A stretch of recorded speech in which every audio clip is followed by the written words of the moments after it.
ఈ పిల్లవాడి యొక్క ఏడుపుని నేను చూడలేకపోతున్నాను, వీడు పడుతున్నటువంటి బాధను నేను భరించలేకపోతున్నాను, నా కళ్ళతో నేను చూచి తట్టుకోలేకపోతున్నాను అని ఆ కన్న తల్లి అయినటువంటి హాగరు ఏం చేస్తుందంటే ఆ బిడ్డను దూరంగా తీసుకుని వెళ్ళి ఒక పొద దగ్గర పెట్టి ఆమె కొంత దూరంగా వెళ్ళిపోయి ఎదురుగా కూర్చుని ఏడవడం మొదలు పెడుతుంది. ఒక ప్రక్కన ఆ చిన్న పిల్లవాడు ఏడుస్తూ ఉన్నాడు, ఒక ప్రక్కన తల్లిగా ఉన్నటువంటి హాగరు ఏడుస్తూ ఉంది. ఈమె కారుస్తున్నటువంటి కన్నీటిని దేవుడు చూచాడు. ఎందుకంటే ఒకప్పుడు చూచుచున్న దేవుడని పేరు పెట్టింది కూడా ఈ తల్లే.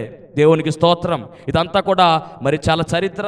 మనం ముందు చూసినట్లయితే గనక మరి దేవుడు ఈమెను దర్శించిన ఆ కాలములో ఈమె పెట్టిన పేరు ఏమిటంటే చూచుచున్న దేవుడవు నీవేనయ్యా అనేటటువంటి ఒక పేరు ఒక అన్యురాలుగా ఉన్నటువంటి ఈమె పెట్టడం నిజంగా చాలా అద్భుతము. ఇప్పుడు ఆ చూచుచున్న దేవుడు ఈమె కన్నీటిని చూచాడు, ఈమె బాధను చూచాడు, ఈమె పడుతున్న శ్రమను చూచాడు, ఆ బిడ్డను కూడా చూచాడు. చూచిన దేవుడు విడిచిపెట్టే దేవుడు కాదు.